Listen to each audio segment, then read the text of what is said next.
पवित्र मकर संक्रांतिर अभिनंदन और शुभेच्छा। केन्दुझर जिलार गणपर्व मकर पर्व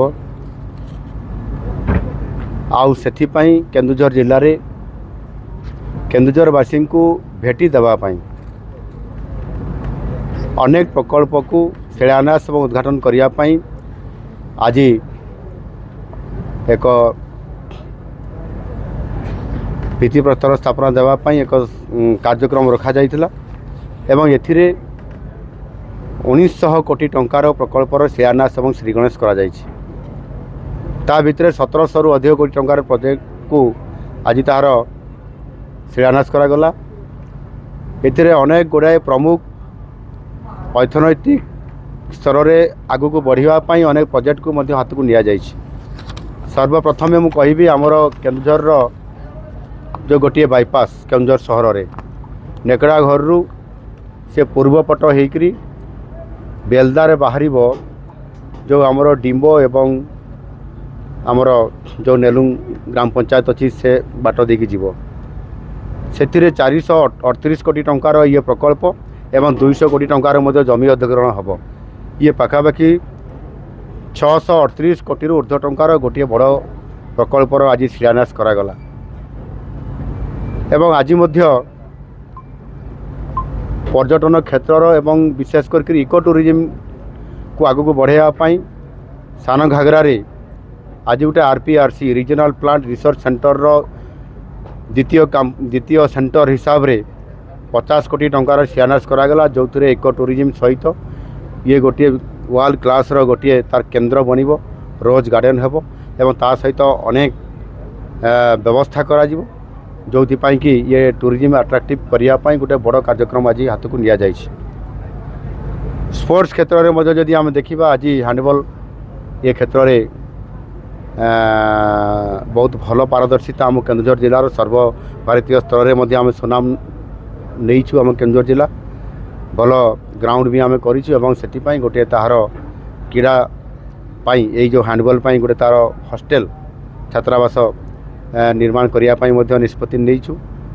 से पिलामाने अत्याधुनिकतार सहित रहिबा एवं तार आनुषंगिक व्यवस्था पाइबा ये व्यवस्था मध्य करा जाइछि। जदि आम देखिबा सबु क्षेत्र रे अनेक प्रोजेक्ट गुड़िक आज आम रास्ता रोड ब्रिज एवं ता सहित मध्य किछि कंस्ट्रक्शन काम निया जाइछि।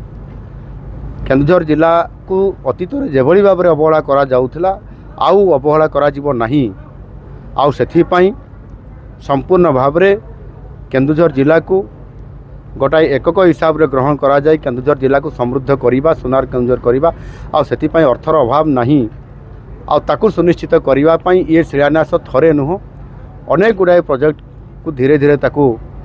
ग्राउंडिंग करिबा पई संपृक्त विभाग मान को मु निर्देश दे सारी आगामी मासरे पुणी आउरी ये शिलान्यास करा जिवो एवं केन्दुझर सहर में जो बाईपास आज कम्प्लीट हो हेबा द्वारा गोटे पूरा केन्दुझर सहर गोटे आउट रिंग रोड हो जाउछि। ये रिंग रोड हेबा द्वारा सहर संप्रसारण हम एवं ता द्वारा विभिन्न अनुष्ठान प्रतिष्ठान सहित आपंकर इंडस्ट्री सबू आसीबो आपारेल आसीबो टेक्सटाइल आसीबो टेक विजन पार्क आसीबो डाटा सेंटर आसीबो वेयर हाउस आसीबो इमानंकर आगमन द्वारा एवं आईटी रो विभिन्न प्रकार प्रोजेक्ट मध्य आसीबो। यह आसीबा द्वारा आमे जो गोटे चिंता करिछु आम सरकार जो चिंता करिसंती गोटे केन्दुझर जोड़ा बड़बिल को लेकर गोटे अर्थनैतिक जोन करिया पई ये अर्थनैतिक ये जोन हिसाब रे एतिरे शिल्पायन सहित अनेक प्रोजेक्ट को प्राधान्य देबा आउ ताकू सुनिश्चित करू जेते बेले ये केन्दुझर जिलार अर्थनैतिक रोजगार बढ़िबो एम्प्लॉई बढ़िबो एवं पाटनारे जेते बड़े आमर मेगा स्टील प्लांट हो निश्चित से बहुत बड़ा गोटे जिले में फोकस हे हजार हजार युवक युवती निजुक्ति मध्य पाइबे आउ आनुषंगिक क्षेत्र डाउनस्ट्रीम आंसिलरी इंडस्ट्री निश्चित भाव में बहु संख्यार आसीबो। मेगा स्टील प्लांट पाटना को छाड़ीदेला आहरी अनेक प्रोजेक्ट आज ग्राउंडिंग हवा अपेक्षा अच्छी जमी अधिग्रहण इत्यादि अनेक कार्यक्रम चली एवं झुंपरा ବ୍ଲକ ଏରିଆରେ ସଦର ବ୍ଲକ ଏରିଆରେ ମଧ୍ୟ ତେଲକୁଇ ଏରିଆରେ ବାଂଶପାଳ ଏରିଆରେ ଏବଂ ଆମର ଯୋଡ଼ା ଏରିଆରେ ମଧ୍ୟ ଆହୁରି ଗୁଡ଼ାଏ ପ୍ରୋଜେକ୍ଟ ମଧ୍ୟ ହେଉଛି। ବଡ଼ ବଡ଼ କମ୍ପାନୀ ଯେମିତି ଆମର ଆଦାନୀ ଏବଂ ତା ସହିତ ମଧ୍ୟ ଯେଉଁ ମିତ୍ତଲ ଏବଂ JSW এইଭଳି ଭାବରେ ଆପଣଙ୍କର ଶ୍ୟାମ ଷ୍ଟିଲ୍ ଅନେକ ପ୍ରୋଜେକ୍ଟ ମଧ୍ୟ ହେବା ପାଇଁ ଯାଉଛି। ଖୁବ୍ ଶୀଘ୍ର ତାହା ମଧ୍ୟ ଆମେ ଗ୍ରାଉଣ୍ଡିଂ କରିବା ପାଇଁ ଯାଉଛନ୍ତି। ଏଣୁ ମୁଁ ଆଶା କରିବି ଯେ ଆମ କେନ୍ଦୁଝର ଜିଲ୍ଲା